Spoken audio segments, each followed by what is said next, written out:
Ok, vamos retornar então. Nós paramos aqui na interpretação literal dispensacionalista, fizemos esses cálculos. Espero que vocês estejam acompanhando, entendendo. E vamos então agora fazer uma interpretação usando as bases. Né? Eu coloquei duas bases que os pré-tribulacionistas, ou melhor, que os dispensacionalistas pré-tribulacionistas, porque, na verdade, todo dispensacionalista, ele é pré-tribulacionista, tá bem? Como eu disse, um dispensacionalista, obrigatoriamente, ele vai separar a igreja de Israel. Então, ele vai dizer que Deus trata a igreja de uma forma, arrebatando-a antes da grande tribulação, por isso eles são pré-tribulacionistas, e eles tratam Israel de uma outra forma, dizendo que Israel vai passar pela grande tribulação. Muito bem. Uma das bases para dizer que a igreja não passará pela grande tribulação, na visão dispensacionalista, uma das bases está em 1 Tessalonicenses 5:9. Uma outra informação que é importante que vocês já tenham: somente a interpretação literal dispensacionalista crê que a igreja será arrebatada antes. Não sei se vocês se lembram, mas nós dissemos que até o século XIX, né, até a primeira porção do século XIX, todas as linhas, todas as correntes escatológicas entendiam que a igreja passaria pela grande tribulação. Somente em 1830 que, então, passa-se a introduzir essa ideia de um arrebatamento antes da grande tribulação. Portanto, essa doutrina, ou melhor, essa linha de pensamento pré-tribulacionista dos dispensacionalistas é muito recente, ela tem por volta de 200 anos apenas, enquanto que as demais já são mais antigas. Com isso, repito, não estou dizendo que por ser uma linha de interpretação recente, ela é falha. Pelo contrário, pode até ser que por ser pessoas que estudaram mais, compararam mais, chegaram a essa linha de interpretação. Mas vamos dar uma olhadinha, então, nessa base aí que está na primeira carta de Paulo aos Tessalonicenses, capítulo 5, versículo 9. Que Paulo vai dizer assim: porque Deus não nos destinou para a ira, mas para alcançar a salvação mediante nosso Senhor Jesus Cristo. É isso que ele vai falar no versículo 9. Deus não nos destinou para a ira. Muito bem, então um outro ponto que os dispensacionalistas estabelecem é que ira de Deus e grande tribulação é a mesma coisa. Então, o período de 7 anos seria o período em que Deus derramaria a sua ira sobre Israel e sobre as demais nações não convertidas, sobre os gentios não convertidos. Por isso, a igreja seria arrebatada antes. Então, segundo esse versículo que eles tomam como base, não estou dizendo que todos tomam esse versículo como base, mas eu já vi alguns dispensacionalistas usarem esse versículo como base. E talvez você também entenda dessa forma. Então, para você dizer que esse versículo é base para você defender o arrebatamento da igreja antes da grande tribulação, você está dizendo que ira de Deus, o período de ira de Deus é o período da grande tribulação. Não tem como você ser dispensacionalista pré-tribulacionista sem entender essas questões, sem separar a igreja de Israel e sem dizer que a grande tribulação é o mesmo que a ira de Deus. Então, aí você vai ter que aceitar isso se você é um dispensacionalista pré-tribulacionista, ok? Muito bem, Deus não nos destinou para a ira. Agora, o que significa essa palavra ira? Essa palavra grega aí, orge, ok? Orge. A pronúncia correta é orge, não orge. Por quê? Porque no grego nós temos a letra gama, tá? Que corresponde, então, ao nosso G, mas a pronúncia é orgue.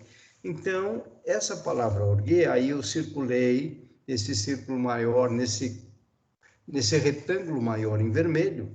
O que significa isso? Significa raiva, disposição natural, mau humor, caráter, tá?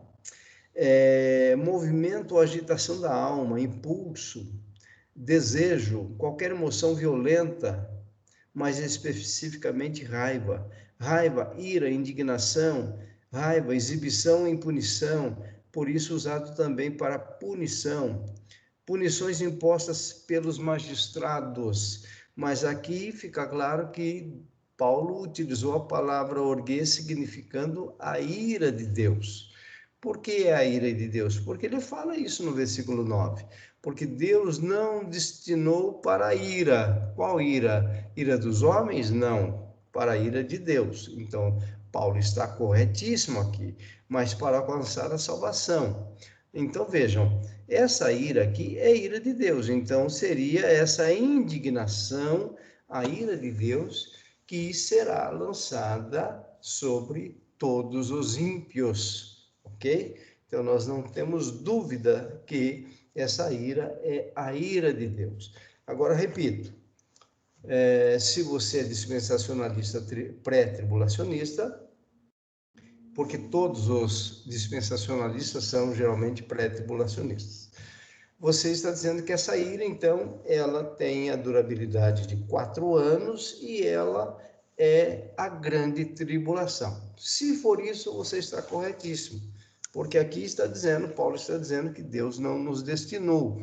Se Deus não nos destinou para a ira, como que ele vai resolver esse problema? Arrebatando a igreja antes da ira, que nessa linha de interpretação é exatamente a grande tribulação. Então, está correto nesse raciocínio. A questão é o seguinte, vejam só. Bom, a gente vai ver isso mais para frente, a gente vai voltar a isso, mas antes vamos analisar essa outra base para o dispensacionalista pré-tribulacionismo, tá? Apocalipse 3:10. Por quê? Guardaste a palavra da minha perseverança, Jesus falando à igreja de Filadélfia, também eu te guardarei da hora da provação que há de vir sobre o mundo inteiro. Muito bem. Aqui nós temos a palavra guardar. Guardarei, porque guardarei a palavra, ou melhor, porque guardaste a palavra da minha perseverança, também eu te guardarei da hora da grande tribulação. Muito bem. Então, como que os pré-tribulacionistas interpretam esse versículo de Apocalipse 3:10? Eles dizem que Jesus está... esse guardar aqui significa o arrebatamento. Tá? Por que eles entendem isso como arrebatamento? Porque Jesus fala, guardarei da hora. Então, usando o raciocínio, guardar da hora, nessa linha de interpretação, é retirar da hora, e não guardar na hora. Essa é a ideia deles. Se fosse guardar na hora, eles diriam o seguinte: sim, nós entendemos que a igreja passará pela grande tribulação. Porém, como está a guardar da hora, eles entendem então que Jesus está tirando a igreja da hora da grande tribulação, ou aqui nesta versão, da hora da provação que há de vir sobre todos, sobre o mundo inteiro. Muito bem. Essa palavra guardar é a palavra tereo, que significa atender, cuidadosamente a, tomar conta de, guardar, metaforicamente, manter alguém no estado no qual ele está. Olha só, manter alguém no estado no qual ele está. Observar, reservar, experimentar algo. Então, esse guardar aqui não tem muito a ver com arrebatamento. Tá? Estou aqui fazendo uma análise da palavra no grego, ok?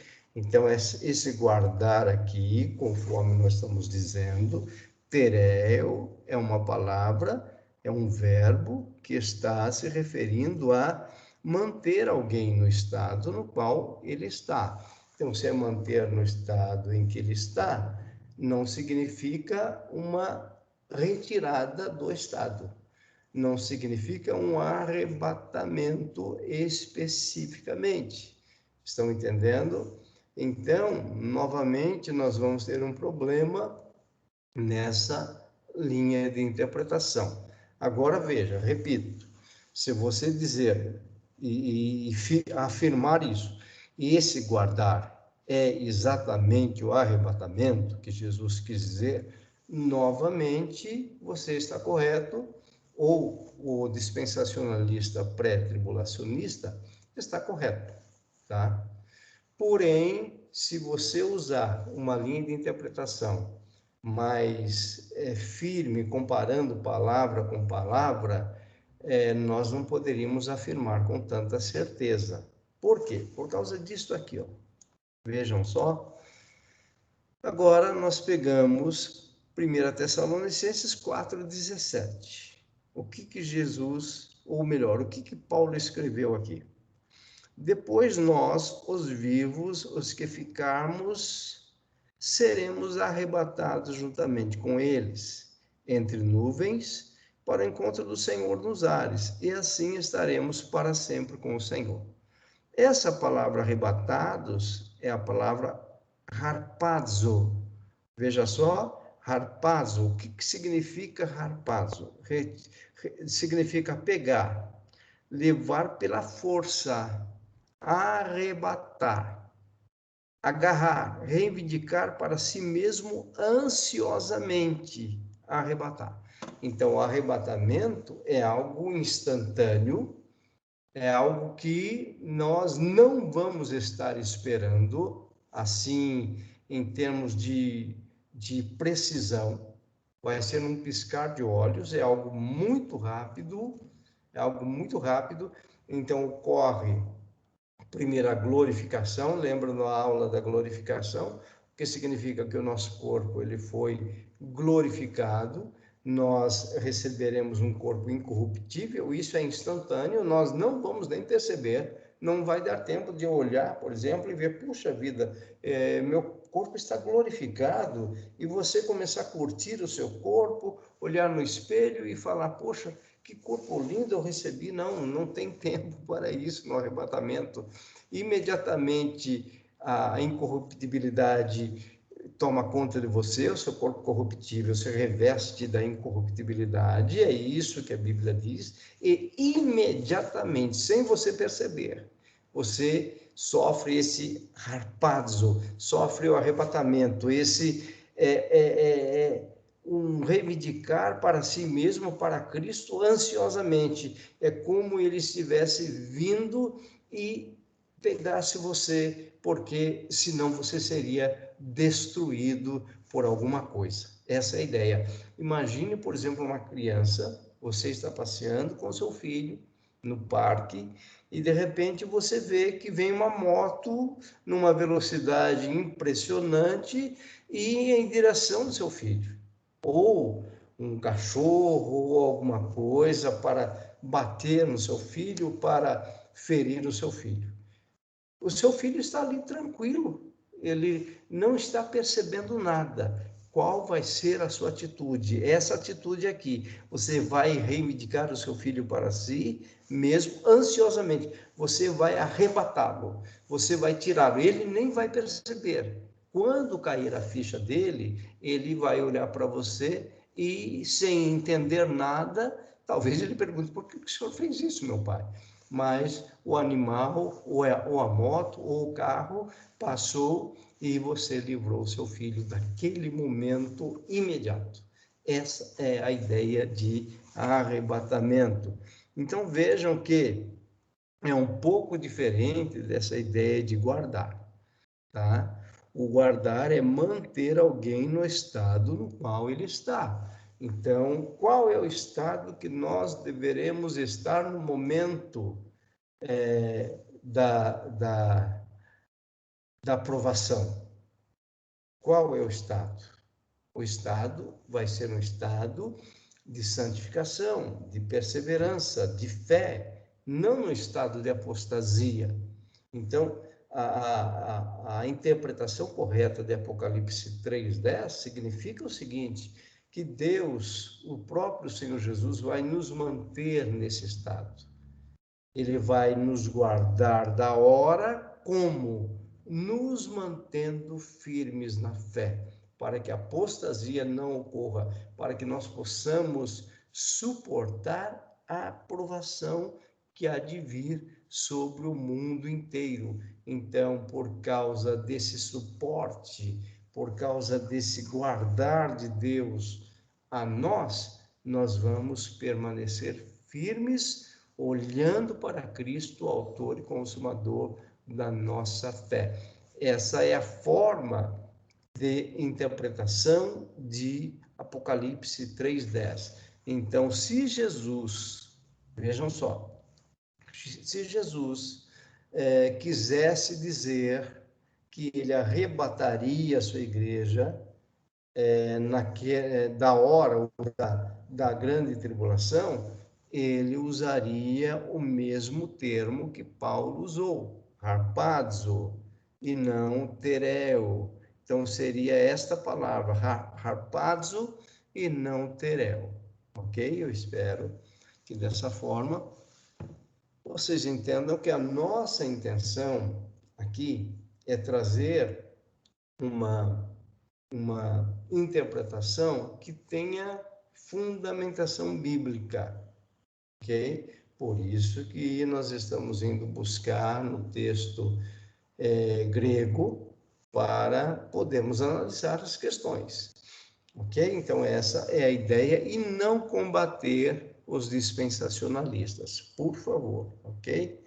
Muito bem, então agora vamos iniciar, depois dessa longa caminhada até aqui, falando então das 4 correntes escatológicas. Então vamos ver aí como nós podemos interpretar essas 4 correntes. Então vejam esse pré-milenismo histórico. Pré-milenismo histórico, ele vai dizer o seguinte: bom, primeiro, o que é o pré-milenismo histórico? Nós já falamos sobre isso para vocês. Ele inicia lá com os nossos pais apostólicos. O que significa isso? Que pelos estudos teológicos, os primeiros cristãos criam exatamente assim. O que eles criam? Eles criam, então, na primeira vinda de Jesus, né? Eles presenciaram isso, né? Aquele grupo lá da igreja primitiva, muitos viveram nesse período da primeira vinda de Jesus, tá? Então, antes da primeira vinda, o que nós temos? As 69 semanas de Daniel se cumprindo, tudo bem. Aí, vejam só, a primeira vinda inicia o que? A era da igreja. Nessa era da igreja aqui, não se exclui igreja de Israel, mas Deus tratando com a igreja, com os gentios, e Deus tratando com os judeus da mesma forma. O que é Deus tratar da mesma forma? Um único sistema de salvação para gentios e judeus. Qual sistema? Mediante a fé, mediante a pregação do evangelho, mediante a justiça de Deus. Inclusive, Paulo, quando ele escreve a sua carta aos Romanos, no capítulo 10, eu vou ler aqui para ser mais fiel àquilo que Paulo escreveu, porque às vezes a gente comenta, a gente tenta fazer uma transliteração e corre o risco de de errar no raciocínio e no que o autor quis dizer. Romanos capítulo 10, Paulo vai dizer o seguinte com relação ao povo judeu, a partir do versículo 1. Irmãos, a boa vontade do meu coração e a minha súplica a Deus a favor deles, ele está falando a favor dos judeus, são para que sejam salvos. Então, olha aqui, Paulo está dizendo que da mesma forma que Deus trata os gentios, ele vai tratar os judeus. Versículo 2: porque lhes dou o testemunho de que eles têm zelo por Deus, porém não com entendimento. Ou seja, os judeus, eles têm zelo de Deus, exatamente. É o povo da aliança mosaica, é o povo que vive a lei, é o povo que cumpre a lei, entendendo que a lei era o sistema de salvação que Deus tinha para eles. Então, porque lhes dou testemunho de que eles têm zelo por Deus, porém não com entendimento. Veja aí a falta de entendimento dos judeus. No versículo 3 ele vai dizer: porquanto, desconhecendo a justiça de Deus e procurando estabelecer a sua própria, não se sujeitam a que vem de Deus. Então, qual é a justiça própria dos judeus? É a lei mosaica. Por isso, eles não se submetem à justiça de Deus. No versículo 4. Porque o fim da lei é Cristo para a justiça de todo aquele que crê. Então, aqui, o que nós temos? Deus tratando gentios e judeus da mesma forma. Ou seja, Paulo está dizendo, olha, que da mesma forma que para os gentios serem salvos, eles vão precisar entender a justiça de Deus em Cristo, porque Cristo é o fim da lei para os judeus, e é o início da salvação, da justiça para a igreja. Mas a salvação é um sistema único mediante a fé em Cristo Jesus. Então, aqui, era da igreja, o que nós temos? A salvação dos gentios e a salvação dos judeus mediante a fé em Cristo Jesus. Porque o Antigo Testamento é sombra do Novo. Então, a partir de agora, Deus de dois povos, Paulo vai falar isso aos Efésios, de dois povos, ele fez um único, que é a igreja. A igreja, na verdade, não é um parênteses na história.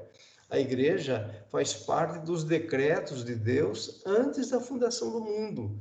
Então, no decreto divino, ele escolheu, elegeu um povo, o povo hebreu, para que através do povo hebreu viesse o Salvador, que salvaria a igreja, mas a igreja é composta por judeus e gentios. Então, nós temos aqui a era da igreja, ok?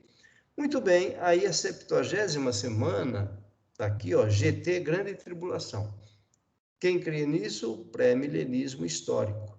E a segunda vinda mais o arrebatamento, veja só, viria, né, dentro dessa corrente escatológica de pré-milenismo histórico ou clássico, depois da grande tribulação. Aí vem o milênio, por isso eles são pré-milenistas. Aí vem o milênio, depois do milênio, o juízo final e a eternidade. Ok? Então, isso é um pré-milenismo histórico. Então, vejam que no pré-milenismo histórico, eles não pensavam, tá? Então, repito, isso inicia lá no primeiro século e até hoje nós temos aqueles que creem dessa forma, e é muito interessante essa forma de interpretar a Bíblia. Então, o arrebatamento aconteceria junto com a segunda vinda, tá? Segunda vinda mais o arrebatamento, aí Jesus já inauguraria o milênio, tá? O milênio, no final do milênio, esse milênio aqui é literal, tá? Então, são 1000 anos contados, de 0 a 1000, é literal, no pré-milenismo histórico.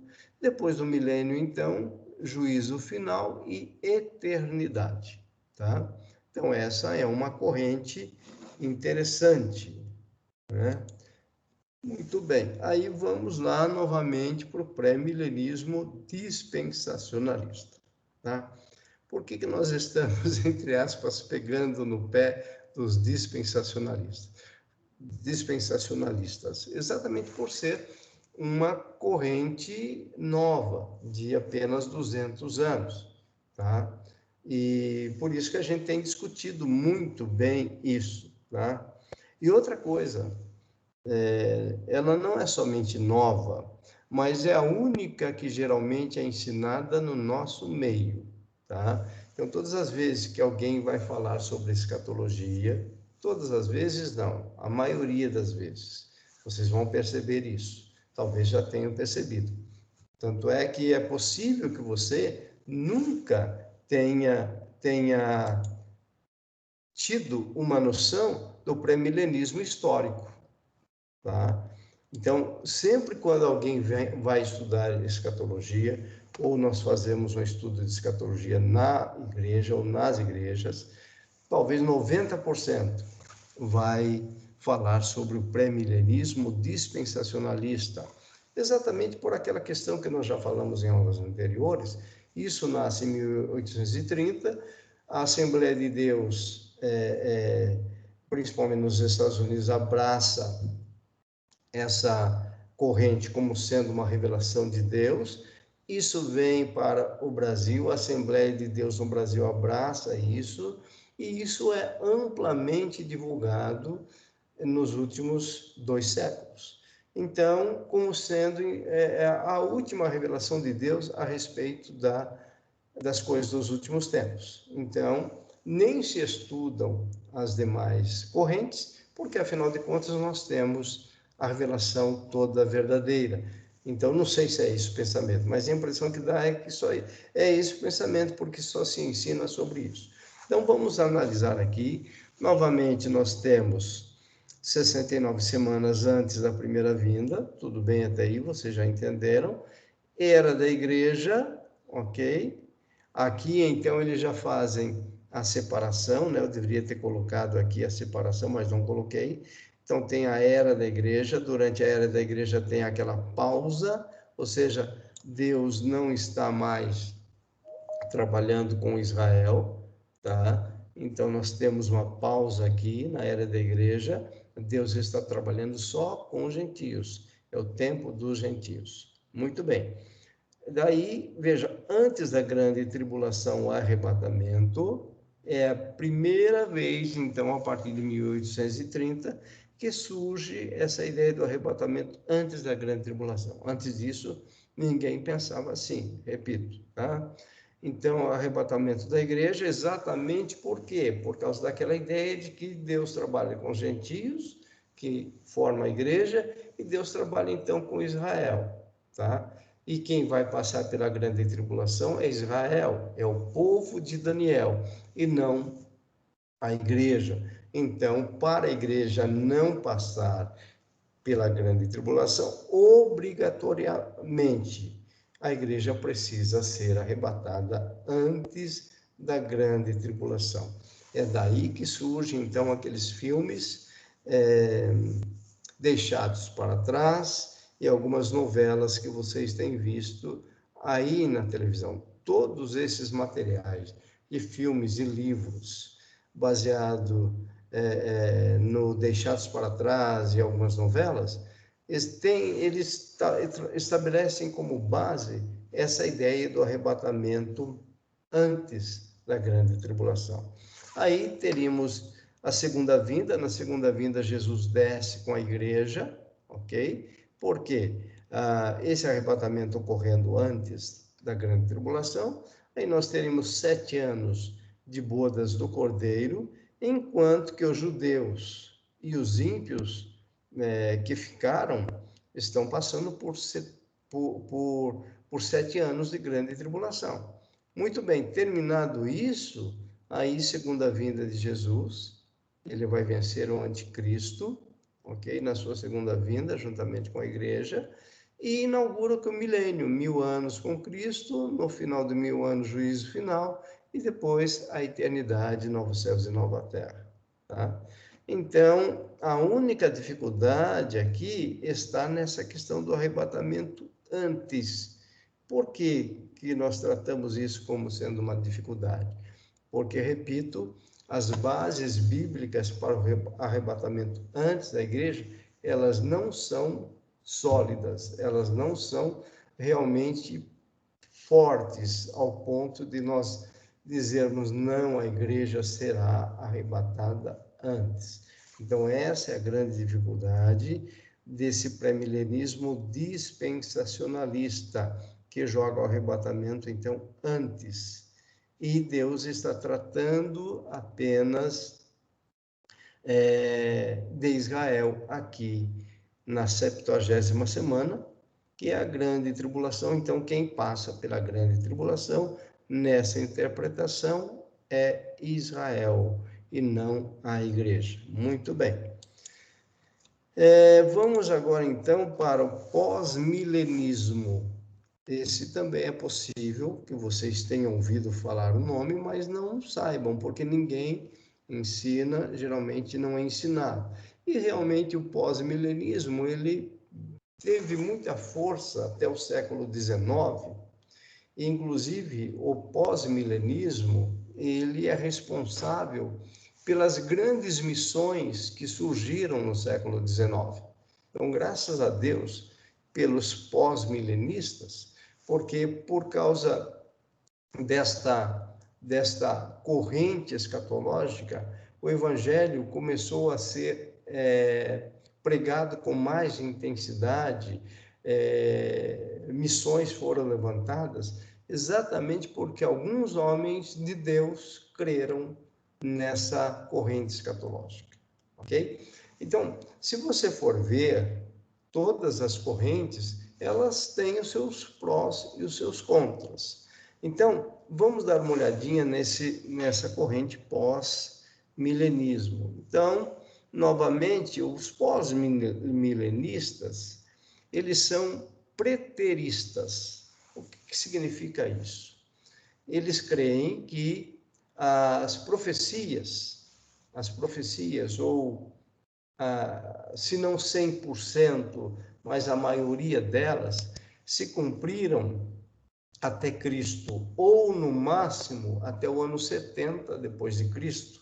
O que aconteceu no ano 70 depois de Cristo, vocês se lembram? Quando o general Tito, né, o general Tito, debaixo da ordem do imperador romano, né, o Império Romano, invade Jerusalém no ano 70. Na verdade, Jerusalém ela é sitiada e ela é cercada no ano 66. No ano 70, já quando os judeus estavam totalmente minados ali, estavam destruídos, porque já alguns anos de cerco e eles não conseguiam produzir, eles não conseguiam realizar nada, aí eles se enfraquecem. No ano 70, o Império Romano, o exército romano, sob as ordens do general Tito, invade Israel e destrói a cidade e o templo, ano 70. Então, para os pós-milenistas, no máximo até o ano 70, todas as profecias já se cumpriram. Por isso, eles são preteristas, o que significa dizer que eles já viram que isso aconteceu no passado, tá? Então, essa ideia de ser preterista é algo que já ocorreu, tá? Então, para eles, as 70 semanas já se cumpriram. Muito bem. Aí, veja só, depois das 70 semanas, a primeira vinda de Jesus, e aí você já inicia a era da igreja, mais o milênio. Veja só que eles não colocam, geralmente, um período de grande tribulação. Por que eles não colocam, os pós-milenistas, não colocam e não definem um período da grande tribulação? Primeiro, porque se as 70 semanas se cumpriram aqui, não tem sentido jogar a 70ª para o final, como sendo os 7 anos de grande tribulação. Então, por isso que nesse diagrama do pós-milenismo, você não vai encontrar a grande tribulação. Tá? Então, era da igreja mais o milênio. Então, para eles, o milênio não é literal como para os pré-milenistas, ok? Para um pós-milenista, o milênio inicia com a morte e ressurreição de Jesus, Pentecostes, e inicia a pregação do Evangelho. Então, qual é o pensamento mestre do pós-milenista? Ele vai dizer o seguinte, que o Evangelho começa a ser pregado e vai aumentando gradativamente, e o reino de Deus vai expandindo, a igreja vai se formando, a igreja vai crescendo, a glória de Deus vai se manifestando no planeta Terra, até que todas as nações ouçam o Evangelho, tá? Então a igreja teria um progresso muito forte de crescimento por causa da pregação do Evangelho. Daí, então, no século XIX, a intensificação de missões, por causa dessa visão pós-milenista, porque nessa visão a igreja vai continuar crescendo, o número de salvos vai aumentando, a glória de Deus vai se expandindo na terra, e a tendência é que, por causa da pregação do evangelho, as coisas melhorem e haja paz na terra, as pessoas convertidas vão agir de uma forma cristã, vai haver mais humanidade, ou seja, como fruto da conversão, a igreja, então, estaria expandindo. E o crescimento seria um crescimento continuado. No final, então, dessa igreja triunfante na terra, no final, então, seria o final do milênio, da era da igreja, que a igreja cresceu. Nesse final, então, nós teríamos a segunda vinda, o arrebatamento e o juízo final. Mas a igreja cresceu, a igreja progrediu. Então, hoje, por exemplo, estamos no século XXI, vejam só.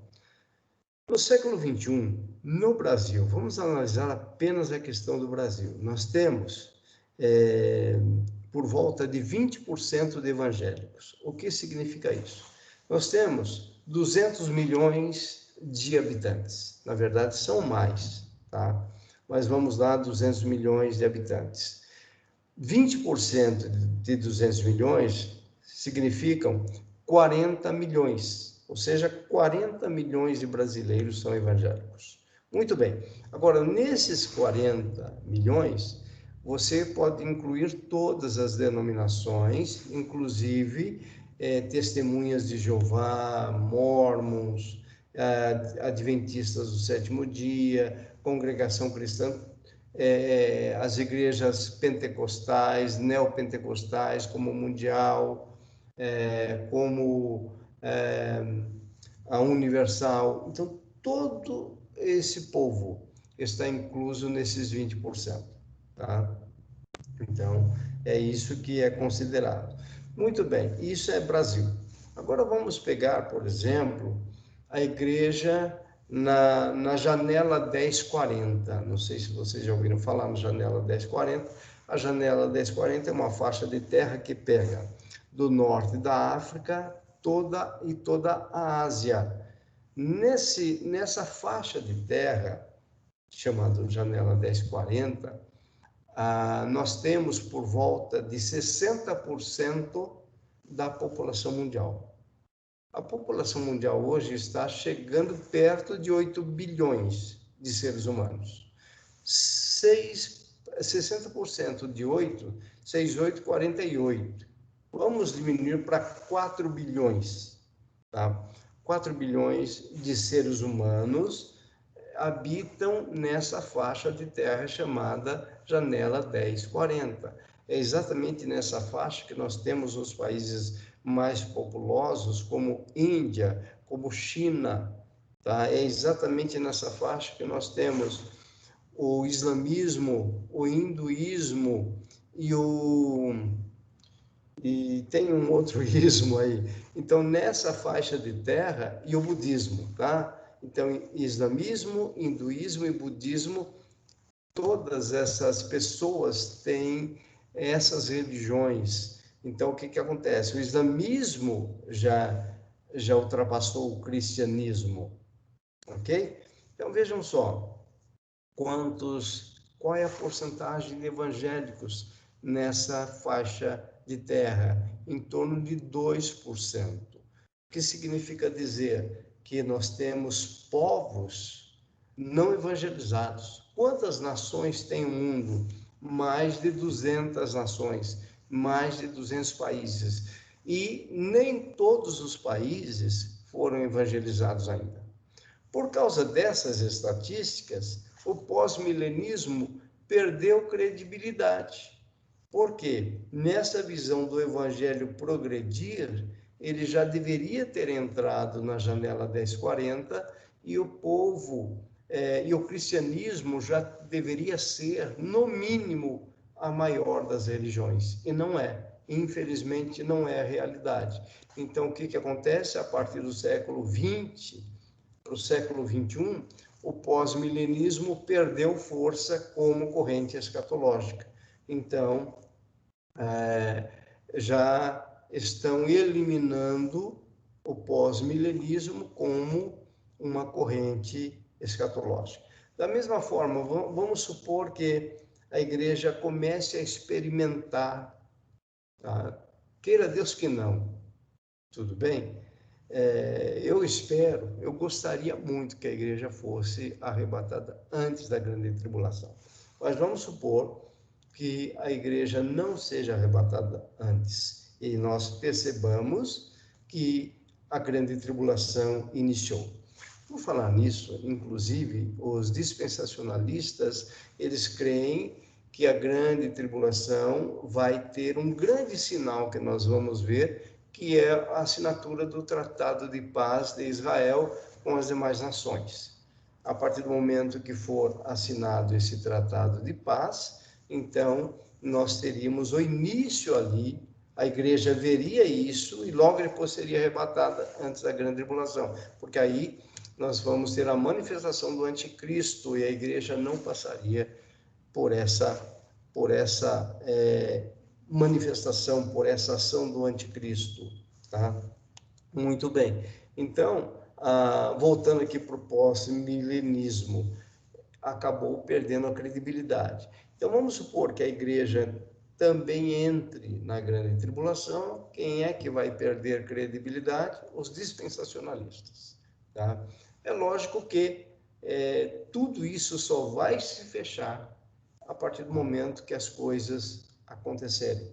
Por exemplo, quando Jesus, no seu sermão escatológico, ele diz que não haveria, daquele templo não ficaria pedra sobre pedra, ninguém entendeu essa profecia.